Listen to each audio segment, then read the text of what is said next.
V-am ciuruit! Nu mă refer la românii care au votat pentru Simion și Georgescu, ăia ca și noi. Toți suntem frați, toți suntem, trebuie să ne iubim unul pe altul. Mă refer la Simion și gașca lui de interlopi. Înțelegi? Nu. La ăla mă refer. L-am pus un pic pe Costi Ioniță. Înțelegi că mi-a fost drag să-i aud maneaua asta veche, știi? Da. Asta e. Eu acum am fost și acum dimineața și am votat, de la mine luni dimineața, pentru tura viitoare. Să-mi din mers. Înțelegi? Înțelegeți? Da. Să știe, era clar că nu câștigă Simion, pentru că am ieșit toți la vot, toți care suntem contra Rusiei. Suntem contra să mergem să facem Uniunea Sovietică, înțelegi?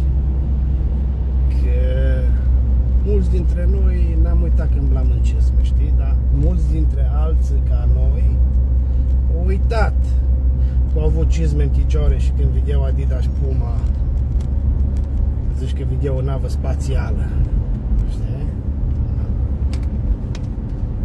Sper Nicușor acum să schimbe tot și să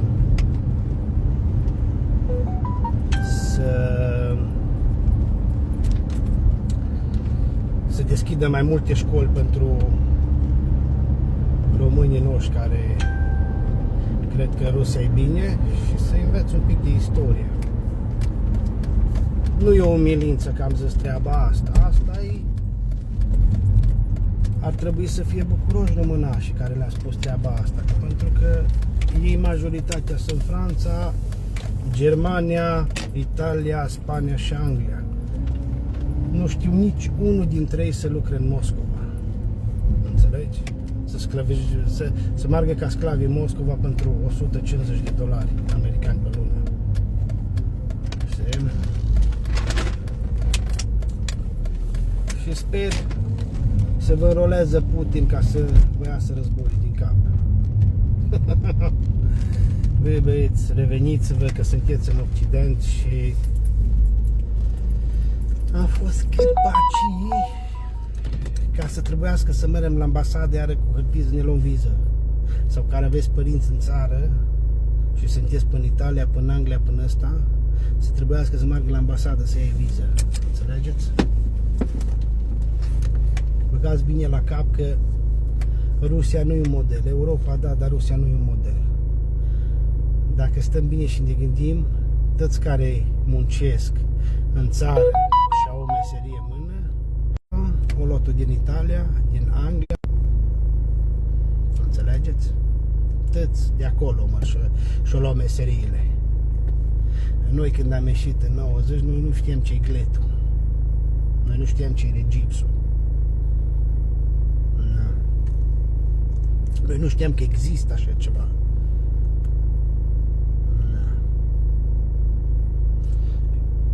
Da, băieți, mulțumiți-ne că am ieșit toți afară și l-am votat pe Nicușor și să vă iasă faza cu bulangii din cap, că voi sunteți în țările pline cu bulangii. Cum e și aici și peste tot, înțelegi? Că voi faceți bulangii, vă zic și eu pe limba voastră, înțelegeți? În Anglia plin de ei, în Italia plin de ei, în Spania plin de ei, în Belgia plin de ei, în Olanda plin de ei. Înțelegeți? Dar nu vă băga la niciun morcov în cură. Sunt oameni ca toți oamenii. Cât timp nu mere să mănânce cu tine din farfurie, ar trebui să nu te intereseze.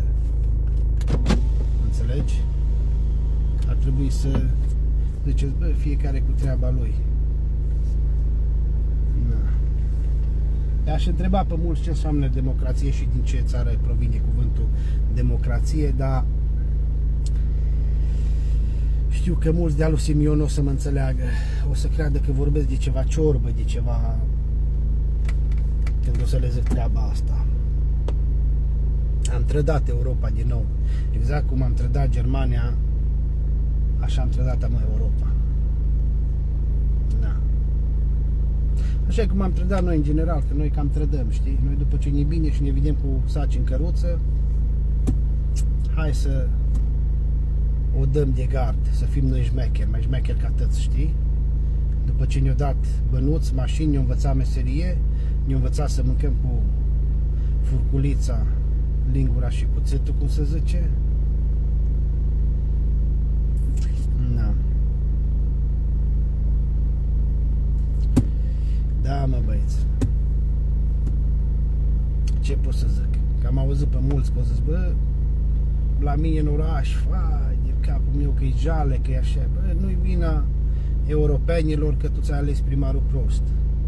Înțelegi? Trebuie să pui un primar și dacă vezi că nu-i bun, trebuie să-l dai jos. Și pui altul când vezi că fură. Înțelegi? Na. Pui altul, fain frumos. Uite, noi la Borșa ne-am ales un primar și pe ăla ținem că ăla face ceva față de ăia la alți. Ăia la alți niciunul nu a făcut nimic. Ăsta face, tăți îl votăm. De nu face, nu-l votam. De-aia unele orașe sunt dezvoltate și altele nu. Pentru că voi aveți un primar de la PSD pe Moldova pe acolo, ca să vorbesc de Moldova. Și vedeți că nu face nimică și fură și ăsta, îl alegeți din nou. Ei nu poate să vie Ursula să zică, bă băieți, hai că îl dăm jos și punem altul. Nu există așa ceva, frate. Tu trebuie să-ți faci curat în casă, nu trebuie să aștepți să-ți vie altcineva să-ți facă curat în casă. Mulți nu înțeleg ce înseamnă suveranitatea. Noi acum suntem în Europa și suntem suverani. Ce respectăm? Respectăm niște reguli care toate țările din Europa le respectă, și Germania, și Franța. Deci țările, o să zici, civilizate, față de noi, cum am venit noi, sunt civilizate. No, și ele le respectă. De ce nu le-am respectat noi? Că noi, la urma urmei, dacă stăm bine și ne gândim, nu ei ne-au invitat să mergem în Europa, noi ne-am rugat de ei. Când eu ars Iliescu, în 89, în 90 când l-ați votat, noi am fost copii atunci, noi n-am putut vota, noi nu știam. Oricum, poate și noi votam la fel, înțelegi, ca bătrânii, că votam la fel. Așa era mentalitatea. Și ăsta, când a venit Rațu, Coposu, toți, dar toți fain au venit și au vrut să ducă România în Europa, 90, că atunci, din ne ducea atunci în Europa, noi aveam fabrici, noi aveam tot. Noi aveam. Să nu uitați ceva, toți care sunteți în Occident, hey, how are you? Toți care sunteți în Occident, în Europa, sunteți datorită francezilor, englezilor, belgenilor, germanilor, înțelegi, toți. Deci toți fain. Sunteți datorită lor că ne-au acceptat în NATO și au trebuit să ne bage și în Europa. Să nu uitați treaba asta. Toți care locuiți acum până Irlanda, până Belgia, toți fain care locuiți, toți, datorită lor sunteți acolo. Ar trebui să le pupăm picioarele, Uite Moldova de când se chinuie. Uite, Moldova vine la noi și se chinuie să ia cu pașaportul românesc, să meargă la muncă, dracu în Germania să facă un ban. În Ucraina e război din cauza că eu vreau să meargă în Europa să le fie mai bine. Și eu vă spun că am fost în Ucraina și am văzut ce a fost acolo, sărăcia. Și când am ajuns eu acolo cu mașina din România, nu din Germania, să nu uitați treaba asta. Se uitau toți după mine, deci că am intrat cu o navă spațială în Ucraina.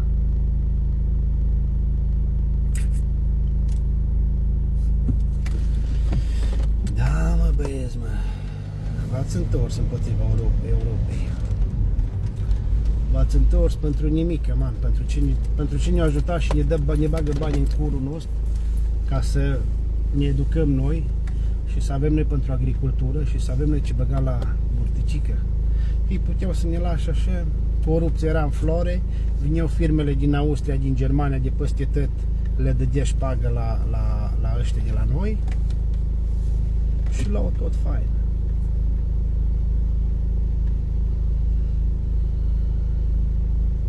Da, tot poporul vătărnic ușor, Dan, pentru că noi nu am uitat de unde am plecat.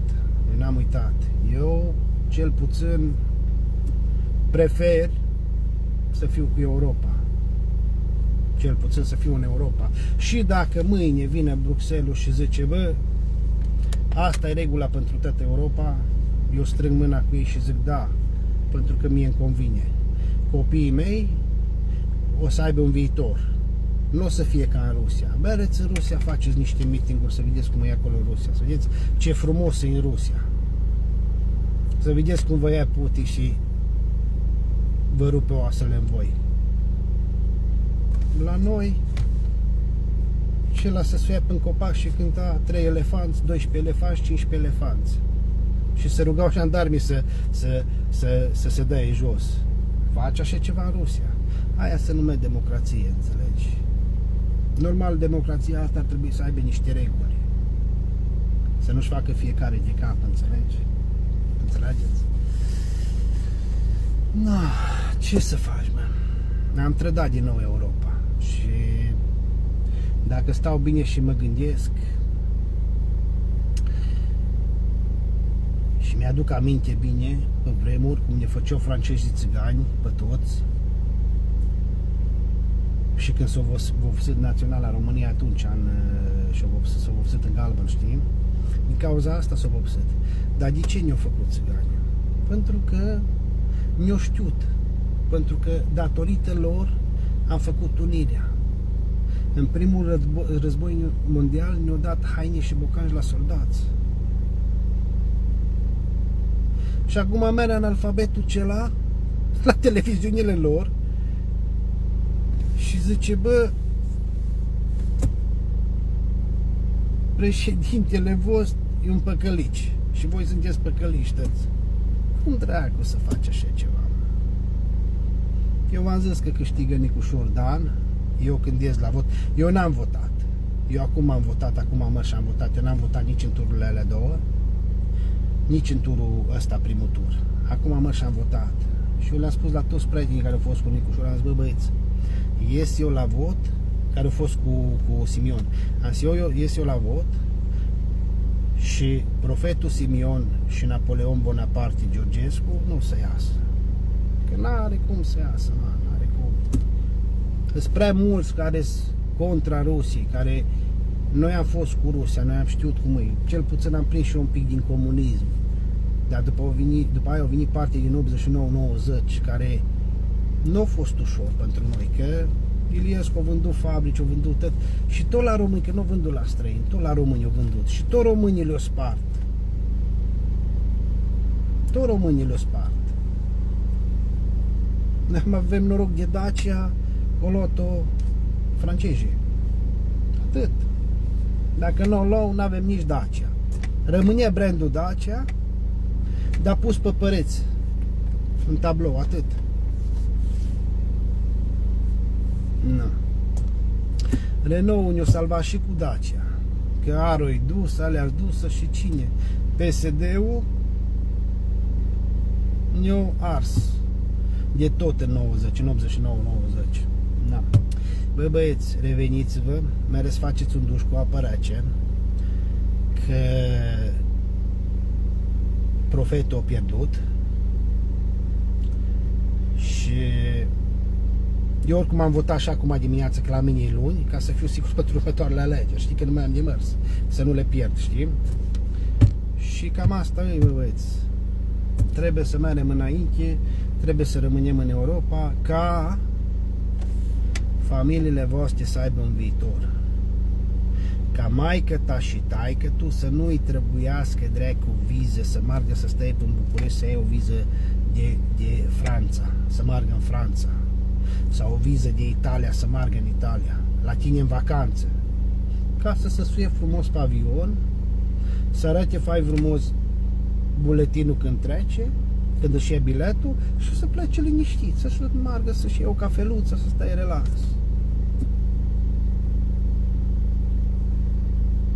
Reveniți-vă, mă. Că o duce spre bine, mă. O duce spre bine. Mereți câteva luni până Germania, pe la Sparanghel, vă faceți câte 5.000, veniți acasă și după aia chefuri și distracții și bireu. Ați uitat de pe vremea lui Ceaușescu că mergeți la cartofi ca să aveți ceva de papa pe timp de iarnă. Și să merea pe vremuri la țară, ca să mie la țară, la strâns de porumb, grâu alea, ca să poți să ții un purcel să-l tai. Na. Ură din partea noastră chiar da, na, ce să facem? Asta e viața. Sper următoarele generații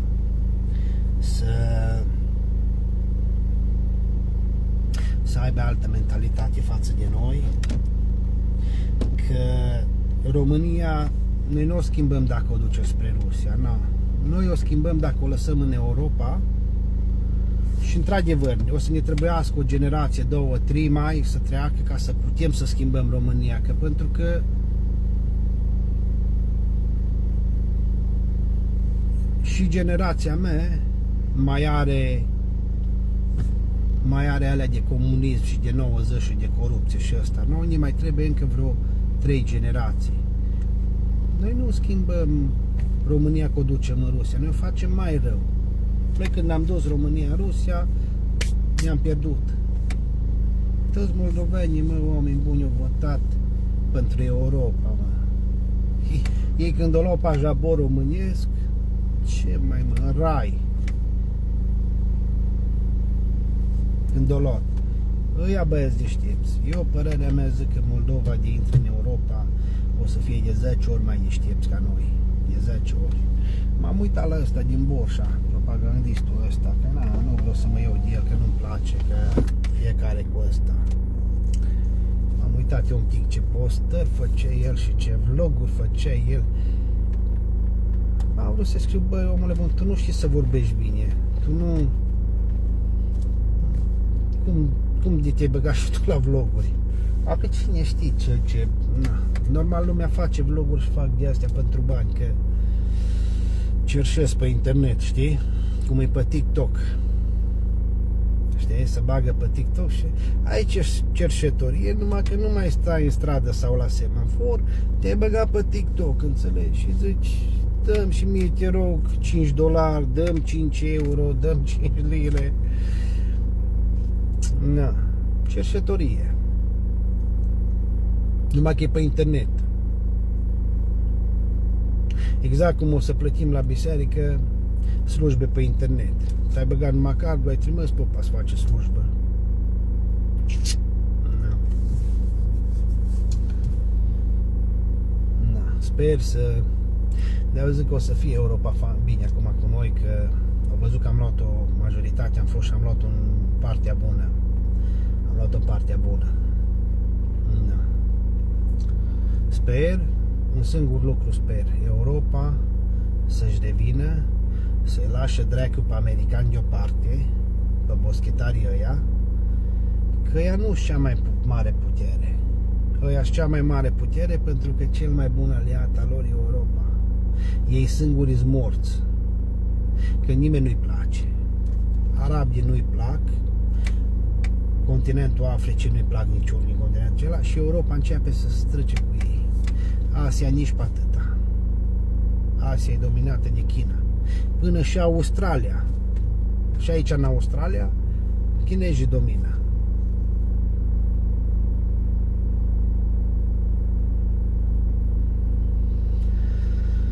Înțelegeți, mă, băieți, mă? Normal că democrația a învins și o să învingă tot timpul, pentru că libertatea e mai de preț ca orice. Oricum, un singur lucru vă pot zice și vouă, bă, i-am vândut, i-am trădat să vă fie rușine pe europeni. Că ați votat în halul ăla și masiv, ați votat mai ales în Anglia. Că m-am uitat, eu nu mă așteptam Anglia niciodată să voteze, senior. Și mai ales când o zis păcăliciul cela la televizor, o zis că voia căsele, mă. Bă, voi nu ați văzut ce o zis ăla la televizor, mă? Dar el o zis cu gura lui, că nu o zis nimeni altcineva. O zis că o să dea o lege, dacă nu toți ăștia din diaspora, o să dea o lege și o să vă iei căsele, că dacă voi nu stați în ele, o să stai alții, o să bage alții. Vă știți cine a mai făcut treaba asta? Comuniștii. Comuniștii au mai făcut treaba asta, că n-aveai proprietate în ăsta, știi? Comuniștii au început să iei pământuri, porcul din grajdi, vaca din curte și tot. Comuniștii, mă.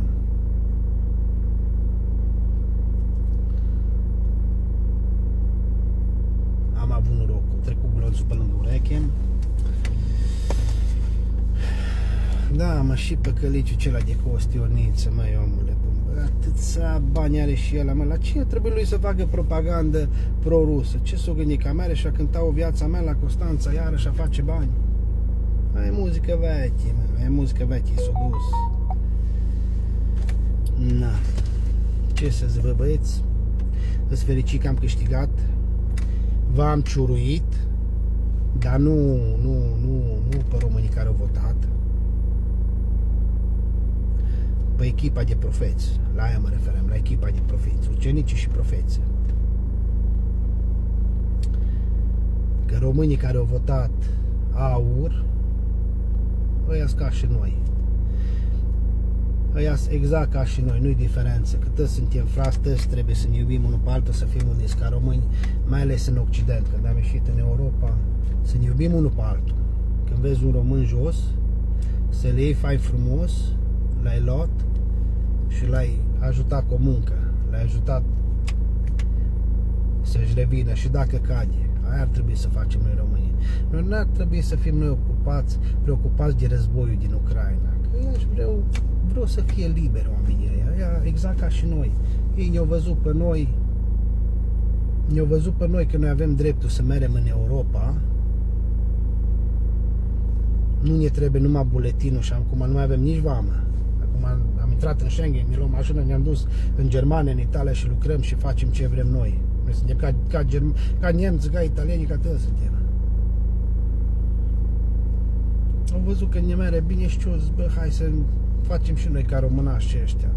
Și ca polonezi, și ca ungarii, hai, ca ungurii, hai să merem și noi să merem un pic către Europa, că cu Rusia tot suntem, dar tot murim de foame. Cu Rusia. Nu ne încălză cu nimic. Că mulți au plecat și din Ucraina în afară, că na, eu mai cunosc în Ucraina lume și mai vorbesc cu ei și mulți au plecat din Ucraina afară și oamenii dinăuntru vedeau că, bă, el au plecat în Germania, trimite bani acasă, își face casă, are mașină, vine în vacanță, care acte. Ăsta l-altul plecat în Moscova, nu mai poate să vie acasă, că n-are bani. Cu ce să vie acasă? Na. Toți ăștia care v-ați dus de copii mici în Italia, în Franța, în Belgia, în Anglia, să nu uitați că ați plecat de la cizme în picioare, adică nu voi, părinții voștri. Toți ați plecat, părinții voștri au avut cizme în picioare, ca și mie și ca și alții, că nu e o rușine să spui. și Europa ne-a civilizat. Nu uitați treaba asta. Și nu fiți răi cu Europa că o să ne pedepsească într-o zi și o să regretăm. O să regretăm. Na. Fiți băieți deștepți. V-am zis și cu România asta. V-am mai zis și vă mai repet o dată că am vorbit cu câțiva oameni și au zis, bă, că la mine în oraș nu face primarul nimic, că nu știu ce. Păi normal că nu face primarul nimic, man, că tu tă pe ăla la legi, tă pe ăla care fură. Alegeți primar bun. Când vezi că fură, du-te și dă-l jos, mai ales 50-100 de oameni, vine Pro TV-ul, vine Antena 3, că aia vă place, nu Antena 3, Realitatea, că aia vă place și România TV, alea două vă place, vă luați blonda cu voi, înțelegi? Nu-i blonda lui Băsescu, a lui poetul Băsescu.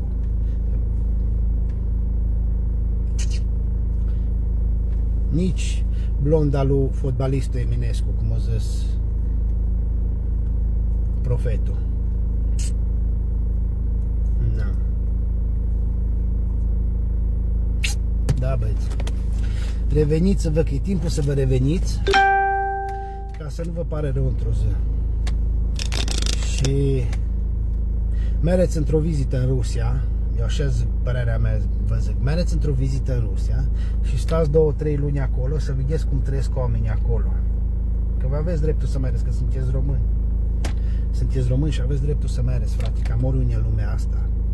Și în Canada mereți cu aplicații pe internet.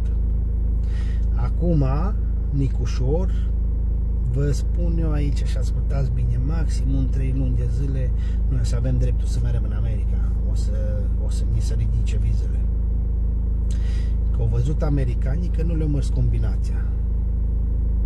Au văzut americanii că, bă, nu putem să-i luăm ca pe ucraineni. Pe ucraineni au semnat, ne-au dat toate resursele. Și nu au oprit războiul. Că le-au dat resursele și nu au oprit războiul. Și totul arde cu Putin încolo încoace. Da.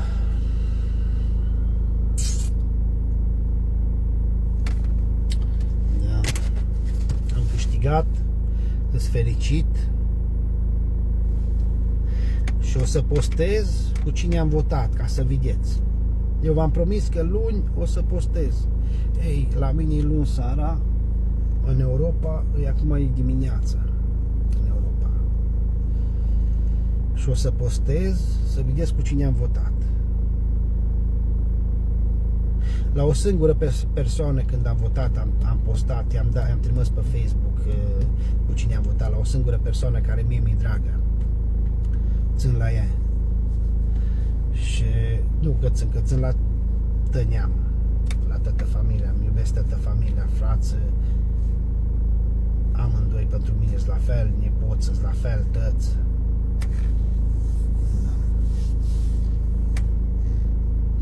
Cumnatele pentru mine sunt egale, sună, că e familia mea. Da. Da, băieți, alegeți-vă primarii buni și nu vă mai plângeți ca femeile. Zic ca femeile, că ăla e proverb românesc, că normal femeile sunt mai tari ca bărbați acum. Acum dacă te uiți, toți au iegeri, toți bărbați îmblă cu iegeri și femeile cu pantaloni largi, cum trebuie să îmble un bărbat. Da. Și li se văd ouțele de la picioare. Da. Nu vă mai plângeți și faceți-vă ordine la voi în orașe, că dacă vă faceți ordine la voi în orașe, o să vă fie bine. Exact cum am făcut noi la Borșa. Noi la Borșa o te ținem pe un primar care face. Acum nu zic nicio că ăla e gata, e înger. Da? Face. Normal Borșa cel puțin, să vă spun eu realitatea și adevărul, e un oraș turistic acum, dar dacă noi n-avem primar bun, nu mai era oraș turistic. Era un cătun. Era. Că până la Borșa, din orice parte vii, mai ai 5 orașe care e zonă turistică și turistul se poate opri în oricare din alea. Dar pentru că primarul a folosit fonduri europene și-a făcut, acum că au avut el firmele lui și ce combinație a făcut din problema lui și cine a făcut lucrările și asta e problema lui, dar au făcut. Acum la Borșa ți-ai făcut o căbănuță, două, treci din turism. Trăiești.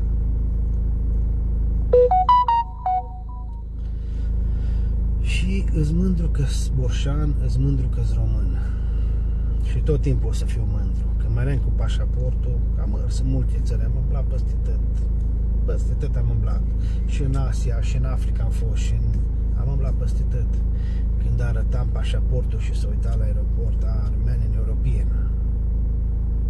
Bă, îmi creștea sufletul. Era mai mare dragul. Deci e European. Cel mai fericit eram că sunt european, mâncați așa. Mă puneau în categoria francezilor, nemților, belgenilor, olandezilor, categoria aceea austriecilor. Mă puneam în categoria aia și eram mândru de mine, bă, îs român. Și când am fost ultima dată în Vietnam, când am mers, român. Exact, eram văzut ca un francez, ca un german, ca un... Dacă mergeam spre Rusia, zicea, rus. Rus, poți să mergi în Rusia ușor și în Belarus. Poți să mergi.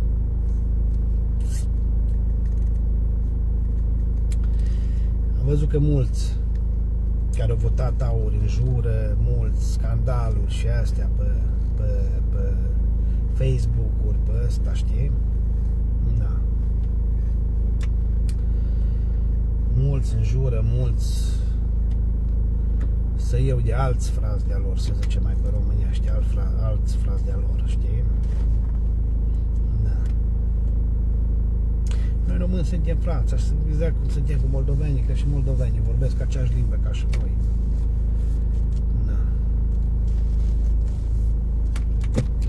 Băieți, reveniți-vă și viața merge înainte. Bravo, Nicușor Dan, felicitări, ai câștigat. Datorită nouă, că am ieșit și te-am votat, dar și datorită ție, pentru că ești un om deștept, un om inteligent, un om cu carte, un om care poți să stai cu oricine la masă, să ai o conversație și să duci România unde trebuie să fie, unde e locul, sus, nu jos. Nu în Rusia, în Europa și pe vârf să fim. Da.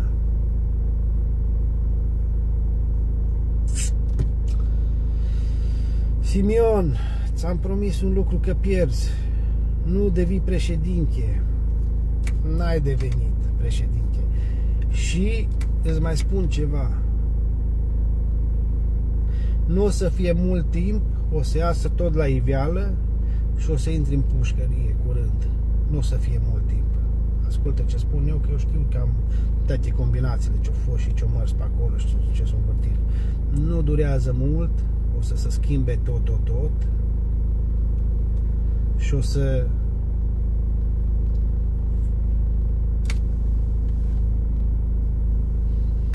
și tu și Georgescu.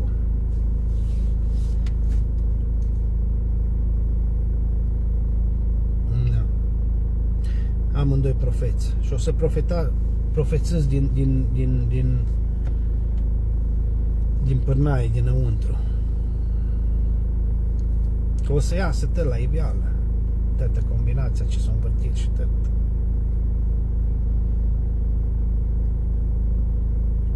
Normal, nouă în România ne-ar cam trebui o lege bună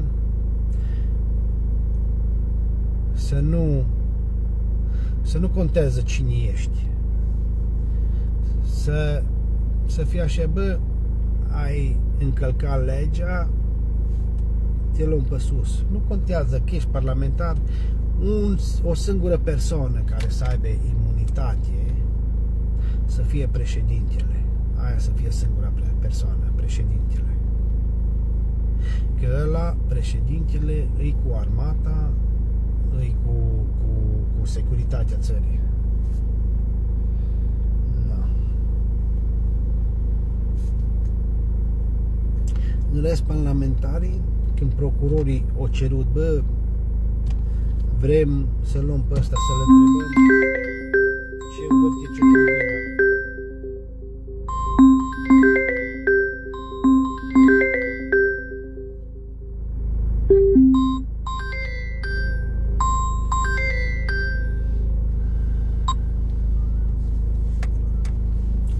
Hey, how are you? Yeah, I'm here in the car outside. No, I get milk. Yeah, I get milk. No. Hi. In a few seconds I'll be back. I'll be in the home, okay? Hi, say bye. I'm gonna tell you when I go on inside, I'm gonna tell you what I did outside. Secret! Hi. Man. Da. Reveniți-vă, bă. Reveniți-vă că sunteți în Europa și nu mâncați mămăligă, mâncați pâine. Nu vă faceți ligvar din pome, culesă din pom. Mereți vă cumpărați gemul din magazin.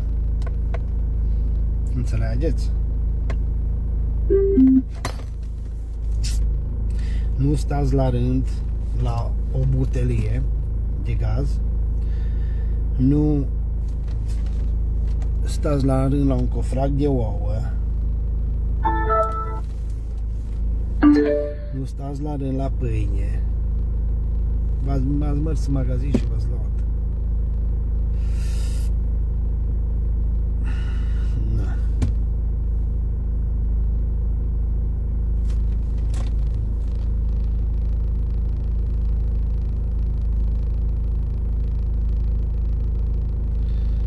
Da.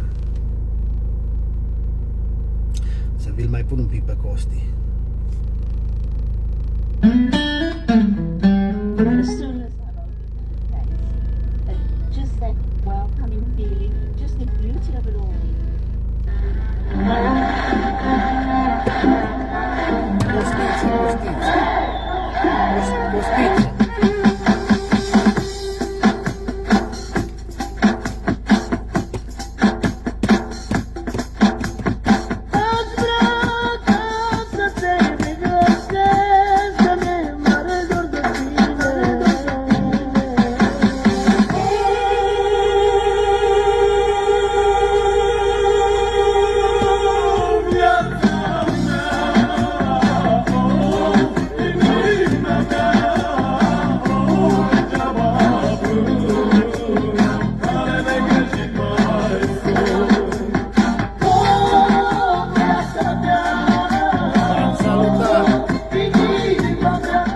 Transmiteți la Simion și la Georgescu salutările mele. I-am pupat.